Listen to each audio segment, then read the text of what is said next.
Magandang araw po sa inyong lahat. Strap 08. Kung kayo ay beginner o advanced bodybuilder, makatutulong tong tatlong exercise para sa lahat. Tara, pag-usapan natin.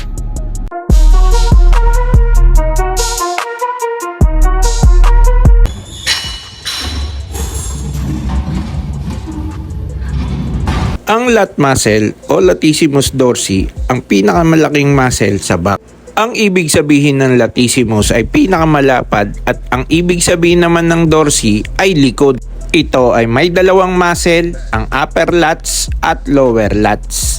Nagmumula ito sa kilikili hanggang sa ibaba ng traps papunta sa lower back. Ang purpose ng lats ay hilahin ng kamay pababa at tumutulong din siya sa paghatak ng mga bagay. Gamit ang lats sa iba't ibang sports kagaya ng volleyball, basketball, wrestling, gymnastic, rowing, rock climbing at swimming. Sa bodybuilding naman, magandang advantage ang malapad ang lats sa front, side at back poses na nagpapakita ng B-taper look. Bago tayo pumunta sa tatlong exercise, importante na alam natin ang mga handle ng lat machine. Mayroon tayong V-bar handle at ergonomic neutral grip handle para sa close grip lat pull down. Mayroong medium grip handle para sa medium grip lat pull down. Mayroon din itong mahabang version. Ito ang straight bar attachment para naman sa wide grip lat pull down. Kung wala sa gym nyo ng B-taper at ergonomic handle ay pwede kayong mag-underhand grip na narrow sa straight bar attachment. Ang wrist strap naman ay tinutulungan kang makabuo ng set kahit may mabigat na weights. Ito ay makatutulong sa iyo para sa mga back exercise.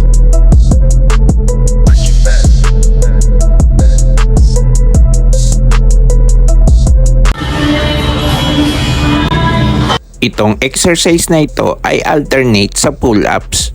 Pwedeng magaang ang weights at pwede rin namang bigatan.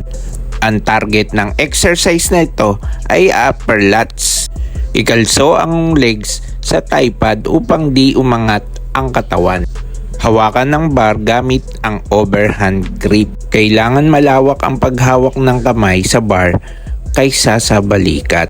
Chest out, naka-arc ng kaunti ang back. Hatake ng bar pababa hanggang sa upper chest. Inhale ang paraan ng paghinga.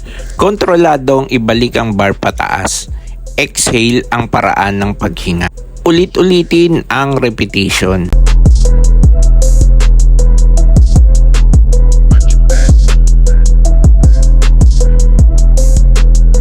Masyadong pag-indayog ng katawan. Sobrang bigat ng weights kaya naiiba ang form ng katawan. At higit sa lahat, yung madali ang pagbabalik ng bar pataas.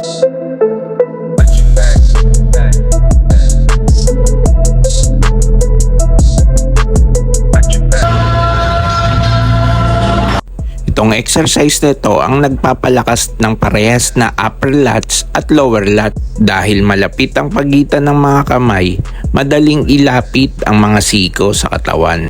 Ikalso ang legs sa thigh pad upang di umangat ang katawan. Hawakan ng handle na magkalapit ang mga kamay.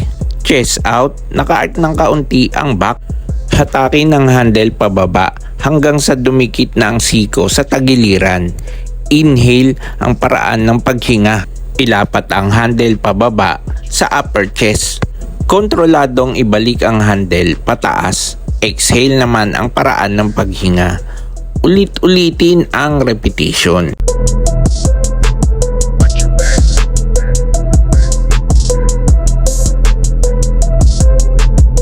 Sobrang pag-indayog ng katawan, masyadong mabigat ang timbang ng lat pull down kaya naiiba ang form ng katawan.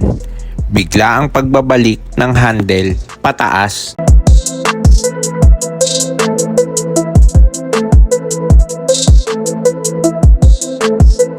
Itong exercise na to ay tumatarget sa lower lats. Ito ay pang-alternate sa Nautilus machines.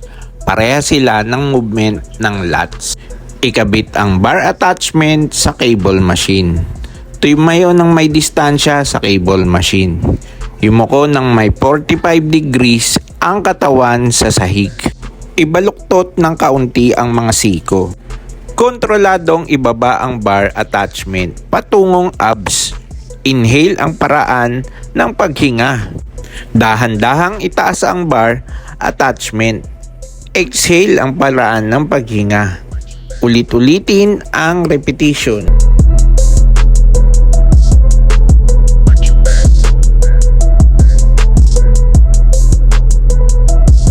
Huwag masyadong nakabaluktot ang siko.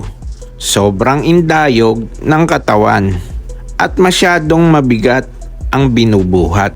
Dahil isolation ang 3 lats exercise na naipakita, kailangan yung mga kaya nyo lang ang ilo-load nyo sa lat machine. Iniiwasan natin ang sobrang paglo-load na mapupunta ang bigat sa bicep. Maaari rin kayong ma-injury pagka mali ang form ng execution ng exercise nyo. Kung puyat kayo o kulang sa tulog, magaang lang ang ilo-load nyo sa lat machine kasi pwede rin kayong ma-injury. Tandaan na kapag pababang movement ng 3 lats exercise, ang tawag sa movement ay concentric. Pag dahan-dahan namang itinaas ang handle, ang tawag sa movement na yon ay eccentric. Importante din na bilisan nyo sa paghatak ng handle at bagalan nyo ang pagtaas ng handle. Kailangan ng mind muscle connection at progressive overload nang palaging iisipin pag nasa gym kayo. Paki-comment down below kung ano ang nagustuhan nyong workout sa lat. Mas magandang may training partner kayo na may parehas na goal. May aalalay sa inyo at ganun din naman kayo sa kanya. Mas challenging ang workout kasi may nagbibigay ng motibasyon sa inyo. Mas masaya sa gym at magiging consistent kayo sa pag-abot ng fitness goal nyo. Kung nakarating kayo sa dulo ng vlog na to, paki-like, share, and subscribe naman para makagawa pa tayo ng vlog kagaya nito.